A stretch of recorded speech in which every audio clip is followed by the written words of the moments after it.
You ever have one of those moments where reality just breaks? Like someone pulls a thread you didn't even know was loose, and suddenly the whole fabric of your life starts to unravel? Yeah, that was me. 3 weeks ago, sitting in the backyard with my grandpa on a quiet Sunday afternoon, nursing a warm can of Coke and trying to pretend like everything in our family wasn't slowly rotting from the inside out. My name's Dylan. I'm 23. Grew up in a pretty average suburban family. Mom, dad, older brother, the usual. I was always the quiet one. The kid who didn't cause trouble, didn't ask for much, just kept my head down and did what was expected. Meanwhile, my brother, Lucas, 2 years older, was the golden child. He could do no wrong. Straight A's, even when I knew he cheated. Team captain, charming smile that got him out of every mess he made. Everyone loved Lucas. Teachers, neighbors, my own parents, especially my mom. She doted on him like he was made of gold and acted like I was just the spare. It wasn't always like that, though. When we were little, we were close. Played video games together, built blanket forts, snuck extra cookies when mom wasn't looking. But somewhere along the line, maybe middle school, he started pulling away. Or maybe I just started noticing how different the way we were treated really was. Like how he got a brand new phone for his 13th birthday, and I got a secondhand one with a cracked screen 2 years later. Or how when he totaled his first car, Dad covered it up like it was some noble accident. But when I got a parking ticket, I got a 30-minute lecture about responsibility. I tried not to let it get to me. Tried being the bigger person. I figured life had a way of balancing itself out eventually. But man, life has a sick sense of humor. Back to that Sunday afternoon. We were at my grandparents' house, celebrating Grandpa's 75th birthday. They live about an hour away in a quiet little neighborhood where everyone waves at each other and still bakes pies for newcomers. Grandpa had just grilled up some burgers, and everyone was gathered outside, laughing, drinking, catching up. The sun was dipping low, casting everything in that warm golden light that makes you feel nostalgic even for moments you're still living in. I was sitting next to Grandpa on one of those creaky wooden benches he built himself years ago. We were watching my little cousins run around with sparklers, and for a moment, it felt peaceful, like maybe our family still had some good left in it. Then Grandpa turned to me with this soft smile and said, "So, how's the Mercedes running?" I blinked. "The what?" "The Mercedes," he repeated, nodding toward the driveway. "The one we gave you. Haven't seen it around lately." And just like that, my stomach dropped. Because I didn't own a Mercedes. Lucas did. He'd rolled up to the party in it, all smug and polished like he was auditioning for a car commercial. I remember because my dad made a whole scene about how sharp it looked and how Lucas always has the nicest taste. I hadn't thought much of it at the time. Just assumed he'd bought it with that new job he kept bragging about. But now Grandpa was saying they gave it to me. I forced a laugh, confused. "Wait, you gave me that car?" Grandpa looked at me like I'd just asked if the sky was blue. "Of course. Last Christmas. We wanted you to have something reliable for work. Lucas came to pick it up for you. Said you were tied up with finals or something." And that's when everything clicked. Lucas had told Grandpa I couldn't make it. Took the car. Never said a word to me. Acted like he'd bought it himself. And somehow, everyone had just gone along with it. My breath caught in my throat. I felt this weird rush of heat under my skin, like my body knew I was angry before my brain could process it. I stared at the driveway where the Mercedes gleamed in the last bit of sunlight, and then back at Grandpa. He was still watching me, but the smile was gone now. His brow furrowed just slightly, like a switch had flipped behind his eyes. "Dylan, you didn't know?" I shook my head slowly, not trusting myself to speak. Grandpa went quiet. Really quiet. The kind of quiet that makes your skin crawl. His jaw clenched just slightly, and I could see the muscles in his neck tighten. He didn't say anything else. Just looked out toward the rest of the family like he was replaying the last few months in his head. That's when I heard the laughter. Lucas, across the yard, laughing with my mom and dad, holding court like he always did. Wearing a watch I was pretty sure belonged to my dad, but looked new on his wrist. And something inside me snapped. I didn't make a scene, not yet. I just sat there, nodding at Grandpa like everything was fine, even though my thoughts were anything but. Because in that moment, I realized something I probably should have seen years ago. This wasn't the first time Lucas had stolen something from me. It was just the first time someone else had finally noticed. And I had a feeling this was only the beginning. I didn't sleep much that night. Even after I got back home and curled up in my tiny apartment, lights off, phone silenced, my mind was still spinning. That conversation with Grandpa kept replaying in my head on a loop, like a scratched CD stuck in the same 5-second track. We wanted you to have something reliable for work. Lucas came to pick it up for you. I kept picturing that moment, his face when he realized I had no idea about the car, the silence that followed, the look in his eyes, like something inside him cracked, just a little. I wish I could say it shocked me, but truthfully, it didn't. It just hurt, because it made one thing clear. My brother had been lying for years, and no one ever questioned it. I didn't confront him that night. I didn't blow up his phone or show up at his door demanding answers. That would have been too easy, and I knew Lucas. He was a master manipulator, always 5 steps ahead in every conversation, always armed with just enough charm and fake vulnerability to twist things in his favor. No, I needed to watch, to listen, to understand just how deep this rabbit hole went. So I started paying attention. The first thing I did was pull up my texts with Lucas from last Christmas. I scrolled all the way back, searching for any mention of a car. Nothing. In fact, he hadn't even replied to my Merry Christmas text until 2 days later.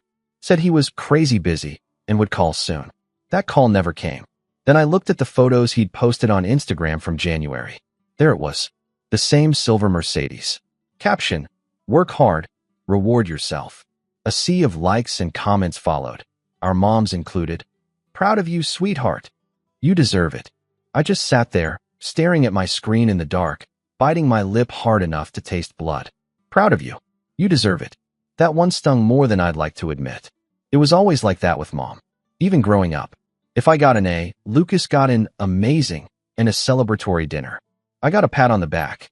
If Lucas forgot to take out the trash, she'd do it for him.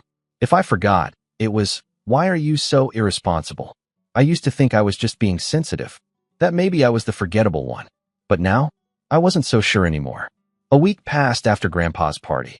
I kept things quiet, played along, kept showing up to family dinners, smiling when I needed to, nodding along when Lucas went on one of his humble brag rants.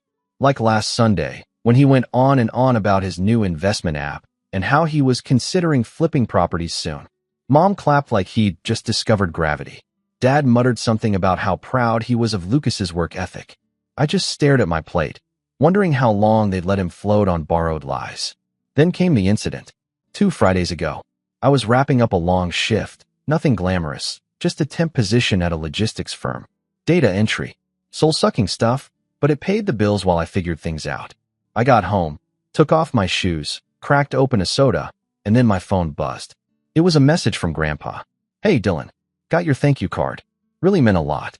Hope you're enjoying the car. I blinked. What thank you card? I hadn't sent one. I texted back casually, heart thudding.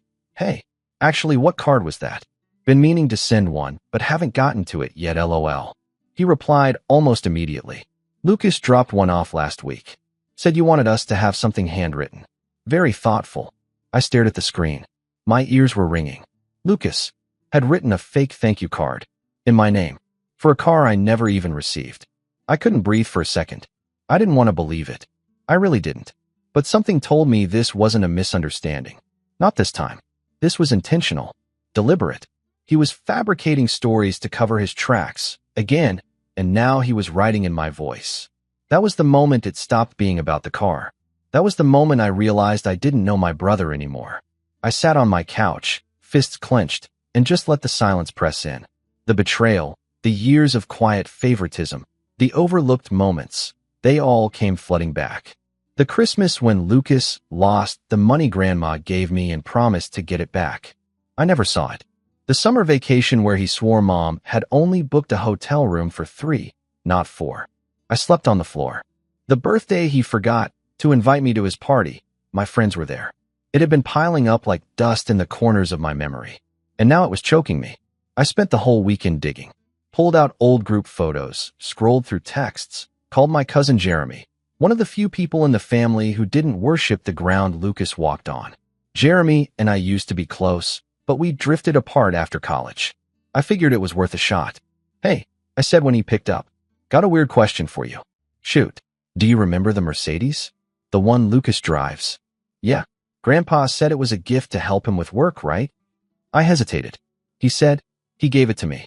There was a long pause on the other end. You're joking. I wish I was. Jeremy exhaled sharply. Man, I knew something was off. He showed up with that car and said he saved up for it. Grandpa even looked surprised at the time. I figured he just changed his mind. Nope. He never told me. Took the car, wrote a fake thank you card, and let them believe I was just grateful. Holy, he stopped himself. Dylan, this is messed up. Yeah, and it gets worse. I told him everything. The card, the fake story, the way no one questioned it. By the end of it, Jeremy sounded furious. I always knew Lucas was shady, he muttered. But this? He's got issues, man. He wasn't wrong. The worst part was, I didn't even want the car anymore. It wasn't about that. It was about being invisible. About watching someone rewrite your story in real time and getting applauded for it. Then, last Thursday, I got a call from my mom. Hey, sweetie. She chirped. So, Lucas is moving into a new condo downtown. We're thinking of having a little get-together this weekend.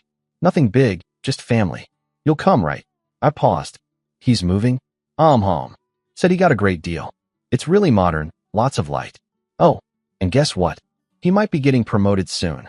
You know how hard he works. I swallowed the bitterness rising in my throat. Right? Yeah, sure. I'll be there. She sighed happily. Good.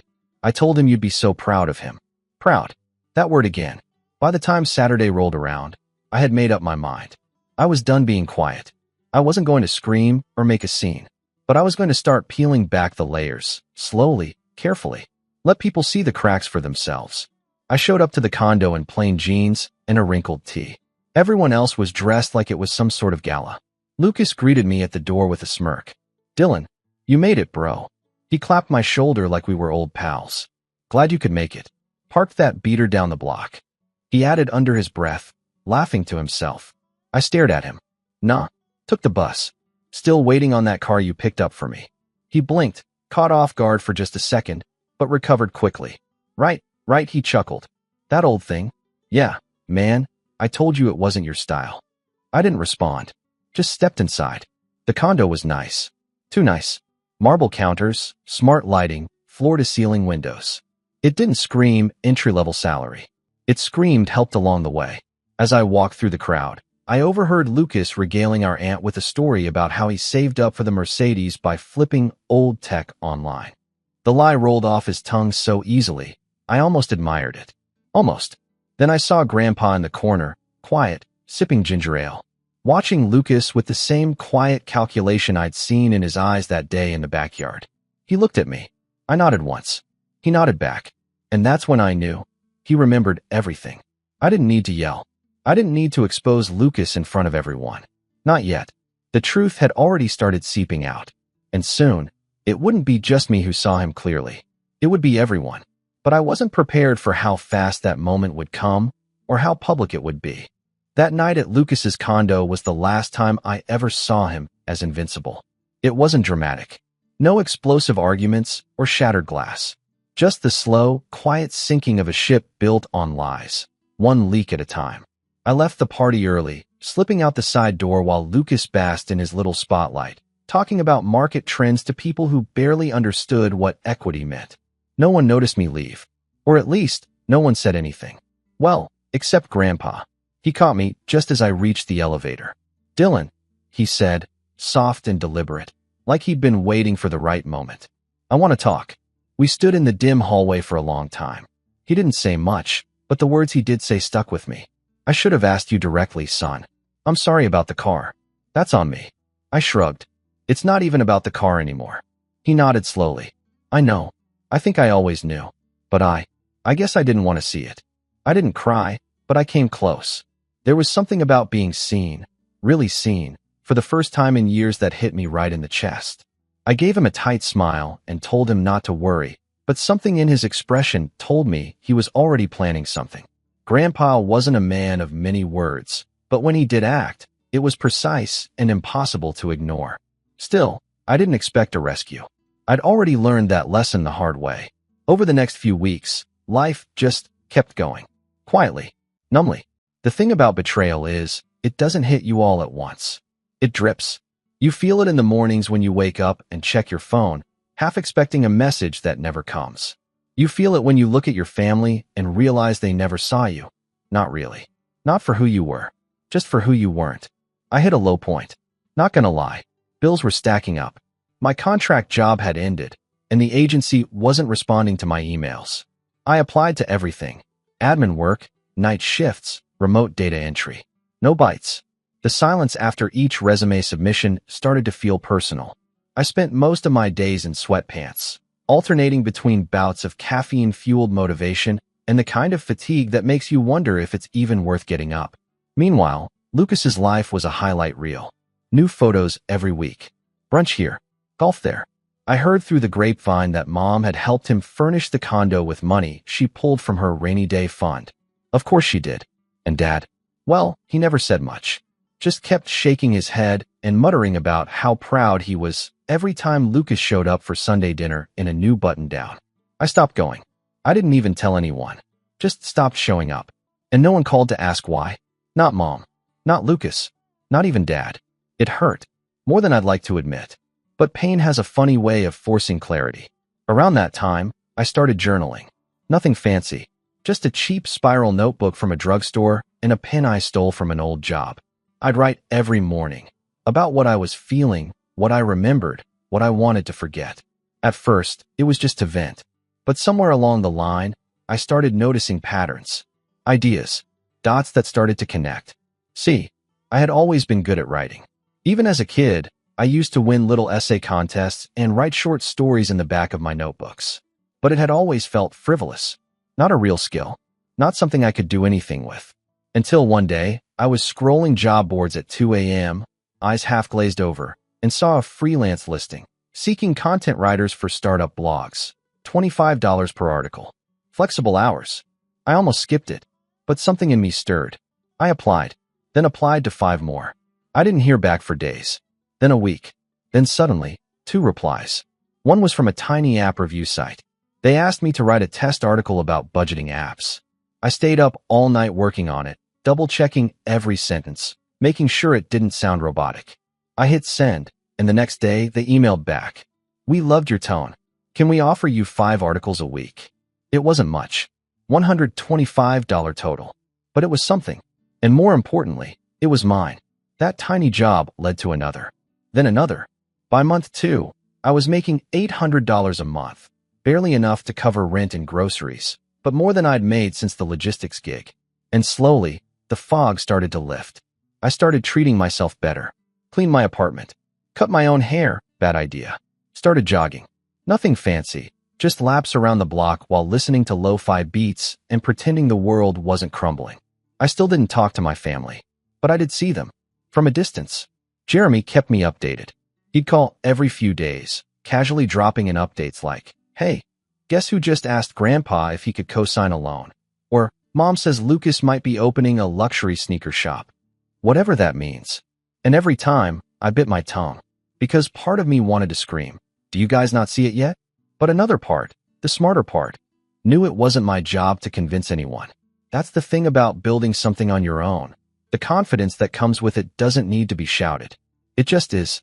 3 months into my freelance grind, something weird happened. A client, bigger one, from a startup blog about productivity, asked if I'd consider ghostwriting an ebook for them. It paid $2,000. I stared at the email for 10 full minutes before replying. I took the job. I worked on it for 2 straight weeks, drinking way too much coffee and sleeping on the couch. When I turned it in, the client replied within an hour. Best thing we've ever published. We're sending a bonus. I sat there staring at that message, this stupid smile creeping onto my face, and for the first time in a long time, I felt proud. Of myself. No borrowed spotlight. No fake stories. Just me. Then came the letter. It arrived in a plain white envelope. No return address. Just my name, scrawled in neat cursive. Inside was a check. $10,000. And a note. This was meant for you. We're making things right. Gee, I didn't have to guess who sent it. I called Grandpa the next day. You didn't have to do that, I said quietly. I know, he replied. But I wanted to. And I should have done it a long time ago. We didn't talk long. We didn't need to.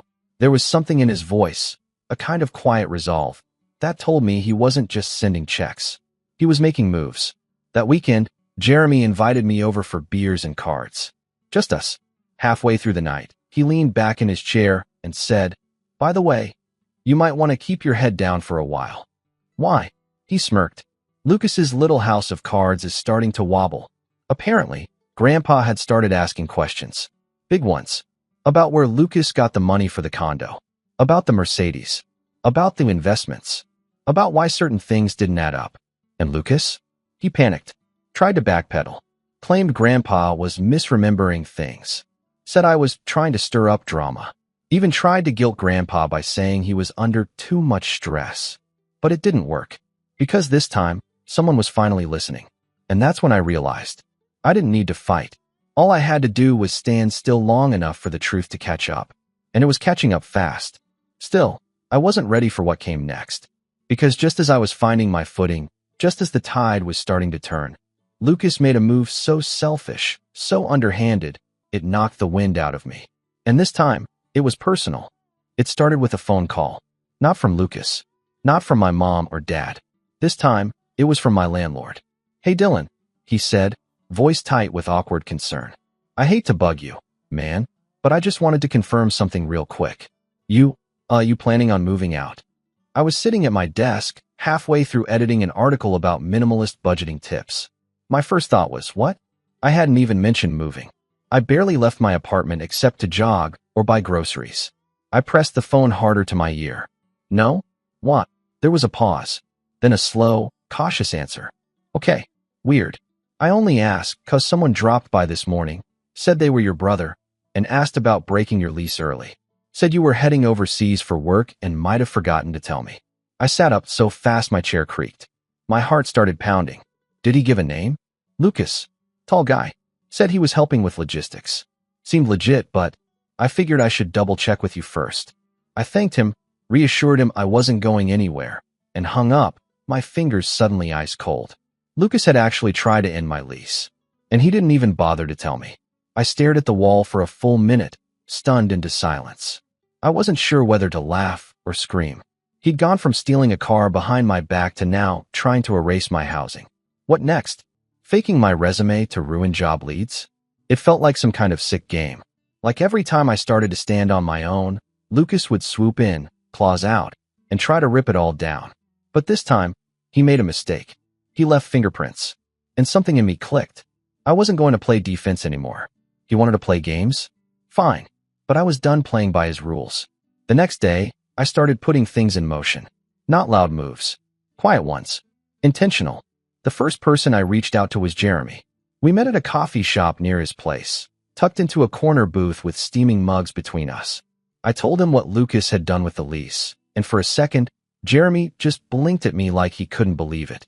Then he leaned back in his chair, arms crossed. "All right," he said. "Screw this. What's the plan?" That's when I realized I wasn't alone in this. I never had been. Jeremy had watched Lucas manipulate people for years. He just didn't have a reason to speak up before. But now it was personal. Now it was war. We spent the next 2 hours drafting a timeline. Every shady thing Lucas had done that we could verify. Not gossip. Not speculation. Facts. The Mercedes, verified through Grandpa, complete with fake thank you card. The fake story about saving for the car. Instagram post with misleading caption. The condo, payments suspiciously aligned with the time mom loaned money from her retirement fund. The lease, interference, landlord confirmation. The supposed job promotions. We dug through LinkedIn and confirmed that his role hadn't changed since his initial hire. Each line on that list was another crack in his armor. But we weren't just collecting receipts. We were planning something bigger. Something that couldn't be twisted. The opportunity came 2 weeks later. It was Grandpa's idea, actually. He called me late one night, well past his usual bedtime. Said he'd been thinking. Said he was tired of pretending everything was fine when it wasn't. And then he asked the question that changed everything. "How would you feel about coming to the family dinner next month? The one for Grandma's birthday?" I hesitated. "You know I stopped going." "I know," he said, "but I think it's time. People need to hear the truth. And I want you to be the one to tell it." My stomach twisted. "Grandpa, I don't think." He cut me off gently. "I'm not asking you to start a fight. I'm asking you to come prepared. I'll handle the rest." I didn't sleep much that night. But in the morning, I said yes. And from that moment on, the setup began. Over the next 3 weeks, Jeremy and I worked in the shadows. We gathered screenshots, email chains, voice notes. I even requested a bank statement from when Grandma had given each grandkid a $1,000 gift for graduation. My account showed the deposit, and then a withdrawal 2 hours later labeled family transfer. Turns out Lucas had asked to hold it for me since I didn't have a bank yet. That was years ago. The money was never returned. I'd forgotten about it entirely until now. But it was another piece of the puzzle. Meanwhile, Grandpa was doing his part. He started talking to relatives, subtly but firmly, planting seeds. Strange how Dylan never said anything about the Mercedes. Odd that Lucas is so vague about his income, don't you think? Makes you wonder who's really been telling the truth. He didn't accuse. He didn't push. He just let doubt do its work. And then, the final touch. 3 days before the dinner, I created a simple website. It was just 1 page. Plain white background. Black text. No names.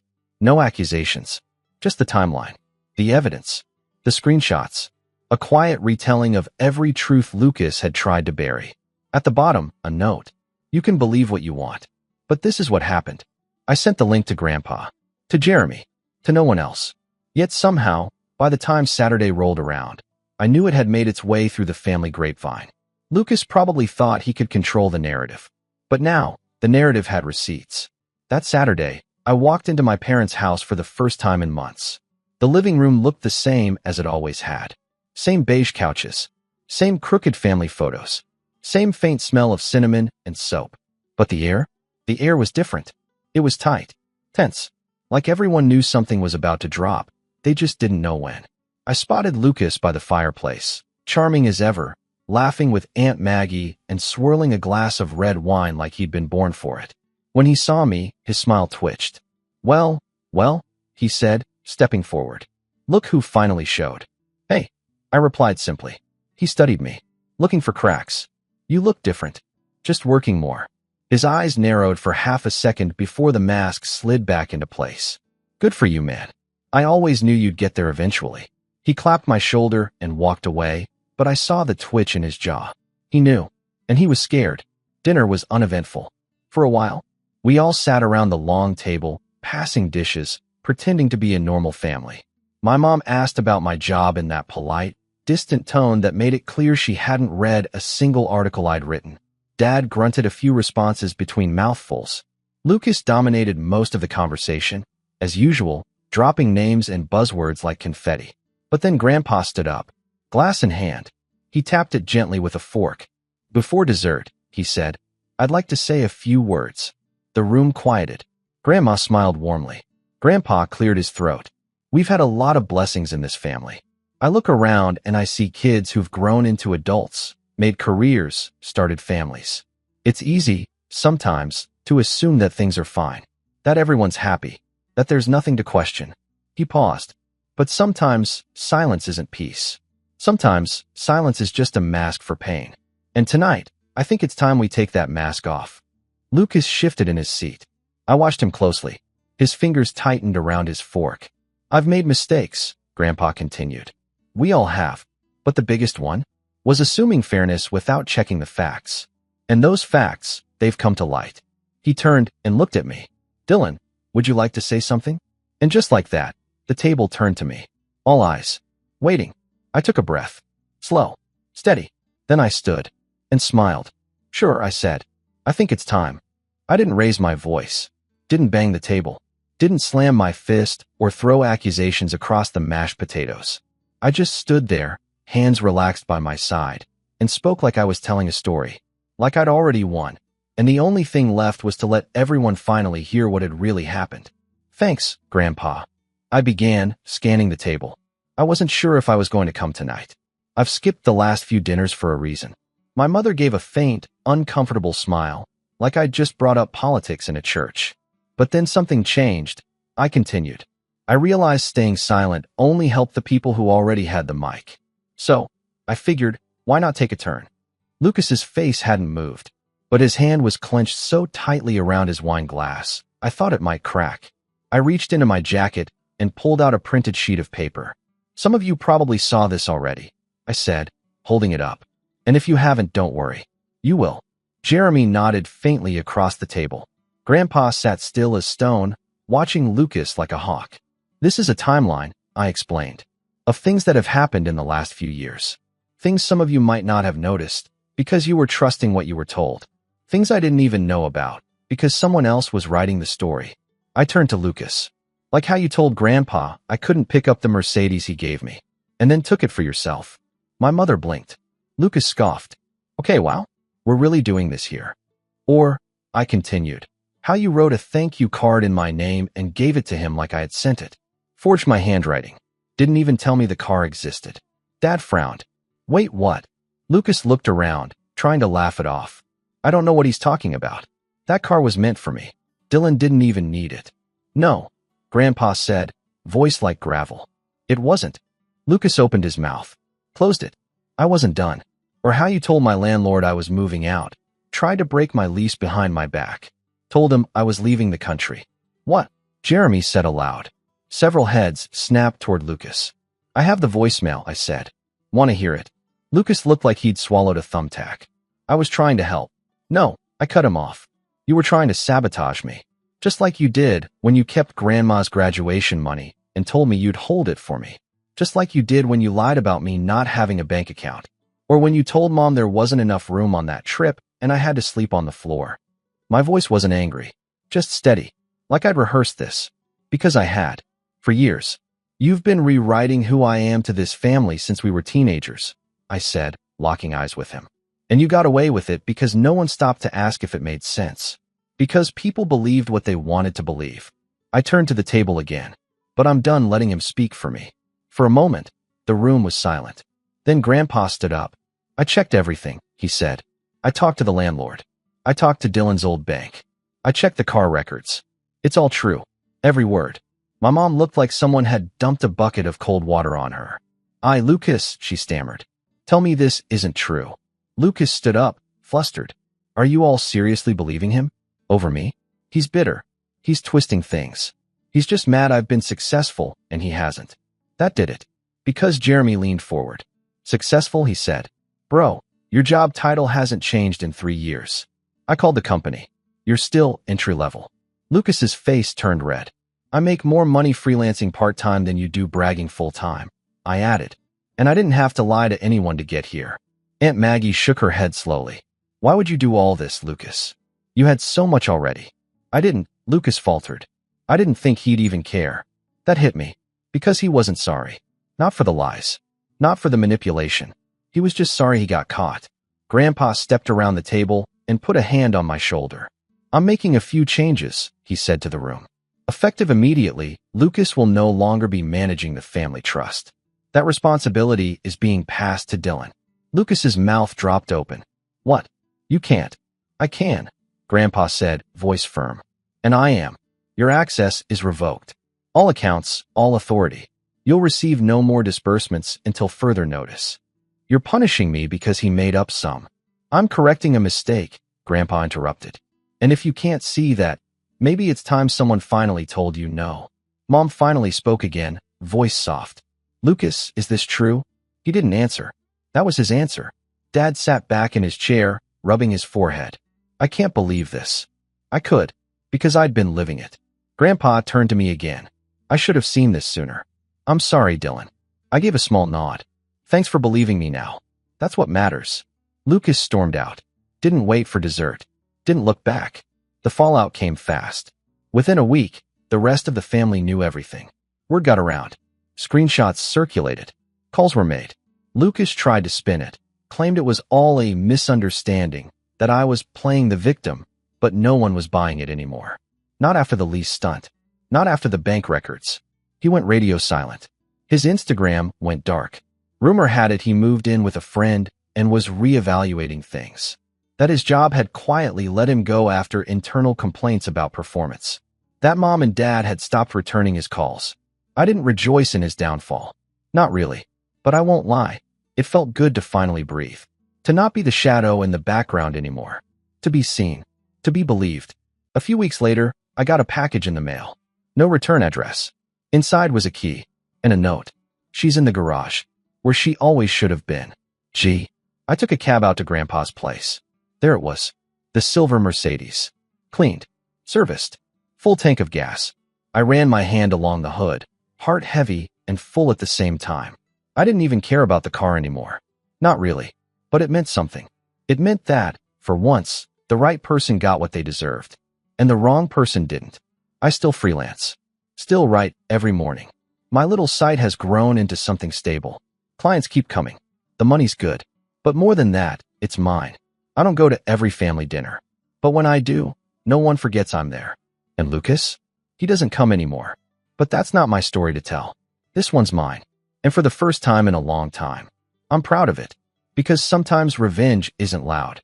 Sometimes it's just the truth, spoken calmly, with the receipts to back it up. And the silence that follows? That's the sound of everything falling into place.